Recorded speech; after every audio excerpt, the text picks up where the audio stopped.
Terve. Täällä ollaan pitkästä aikaa 3 vuoden jälkeen. Mitenköhän voisi aloittaa tätä videoa? Okei, no niin, eli siis tervetuloa. Hei, nyt on se pitkä odotettu skriptaamistutoriaali, jota ollaan odotettu ikuisuus ainakin 3 vuotta. Mutta hei, täällä ollaan takaisin. Tervetuloa takaisin ja aloitetaan suoraan skriptaamisella, eli aloitetaan laittamalla yksi partti tähän. Teidän pitää tietää tää kaikki Roblox Studio niinku basicit kaikki, mutta skriptaamista ei tarvitse vielä tietää. Paitsi jos oot niinku experienced luo tai johonkin semmoiseen koodaukseen, niin tää on paljon helpompi sulle. Elikkä aloittaa tekemään vaikka skripti tänne parttiin, elikkä siis coding ei. Okei, elikkä aloitetaanpa script parent, elikkä tässä on tää skripti, niin tämä part on se vanhempi, elikkä parent. Niin sanotusti. Niin voitaisiin pistää script parent. Pistää brick color, eli tää vaihtaa sitä meidän väriä tosta meidän osasta. Tehdään really black vaikka. Ja nytten itse asiassa me voitaisiin pistää se ihan tonne service ihan vaan tän takia. Tästä tutorial takia. Me vasta mennään part scripteihin vasta sitten joskus myöhemmin, varmaan jonkun 4 vuoden päästä. Elikkä siis joo, tässä on tää script parent brick color. Niin nyt me vaihdetaan tää game workspace part. Tai sitten jos haluat vähän enemmän advanced juttuun, niin sä voit laittaa wait for child, eli tää vaan odottaa basic sitä parttia. Brick color, noin. Tai sitten tehdään vaan kun tää on nyt beginner tutorial, niin pistää ihan vaan part. Noin. Elikkä joo, tässä nyt on se meidän basic scripti. Me mennään nyt play. Me voidaan odottaa ja sit me voidaan nähdä, että meidän osa on musta. Niin kuin te näette. Elikkä siis pysäytään peli Shift F5. Elikkä me voidaan itse asiassa nyt vaan pistää run, koska nyt ei oo mitään niinku semmoista noin. Ja nyt te näette, että se pyörittää heti, sä voit vaihtaa sitä väriä. Ja me voimme myöskin vaihtaa sitä materiaalia. Elikkä materiaal on yhtä paljon kuin. Me voidaan vaan pistää vaikka concrete. Se pitää kirjoittaa tarkalleen tällä nimellä. Tarkalleen sillä nimellä, ei saa olla mitään pikku, koska muuten se ei löydä se on niinku. Sit siellä teidän konsolissa, aina hyvä idea joo, täällä outputista konsolissa. Niin täällä lukee ne kaikki errorit ja kaikki, niin se näyttää, että materiaali konkreettia ei löytynyt. Mut nyt et me voidaan nähdä, että se oikeesti muuttuu, niin pistää neoni tohon noin. Pistää play. Ja sama, se on ihan sama asia. Että näette, että nyt se on neoni. Mut me vaihdettiin nyt se material brick colorin sijaan. Elikkä siis me voidaan nyt pistää ihan vaan kopioida tää samaa, pistää tää tolleen ja sitten pistää nyt se brick color. Joo, elikkä brick color new.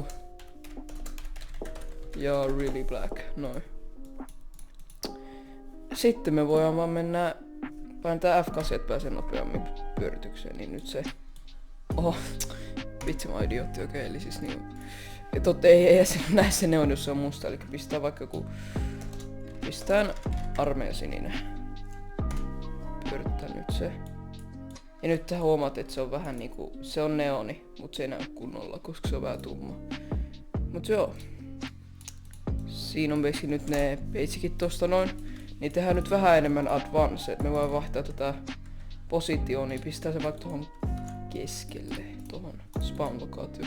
Elikkä 000, elikkä voitaisiin mennä tänne skriptiin. Voidaan kirjoittaa se taas se part tänne näin, noin. Ja nyt me pistetään position on yhtä paljon kuin nyt. Tästä oli vähän matikkaa, mutta ei tää mitään hankalaa. Tässä on vaan vektoreita, ei mitään vektorobeisilla niinku. Sanotaan nyt ehkä helpommalla tavalla koordinaatista tai semmonen niinku, mutta 3D:ssä. Elikkä vector3.nev x on niinku. Itse asiassa me pistän tähän ruudulle nyt sen niinku se vector3 kuvan niitä, että tiedätte ne referenssit sitten mitä ne siinä ja se tulee tässä nyt. Elikkä nyt seuraavaksi pistää 0, 0 ja 0. Noin. Nyt me voidaan pyörittää tää. Ja sä huomaat, että se vaihtaa paikkaa just tonne keskelle niin kuin me haluttiin. Mut jos sä haluat esimerkiksi vaikka, sanotaan nyt johonkin, että se ihan teleporttaa ihan oikean tähän niinku partiossa, niinku, niin me voi käyttää C-framea, jos sä haluat edes saman rotationin vaikka tolleen noin. Niin nyt pistää nyt Game Workspace ja meidän pitää nimetä tää toinen partti eri, muuten se luulee, että se on se sama partti, se voi niinku hämmentyä kaikkea. Eli nimetään tästä vaikka Teleport part tai en mä tiedä niin laitetaan part 2, joo. Part 2 piste position. Niin nyt te huomaatte, jos me tehdään tälleen. Niin.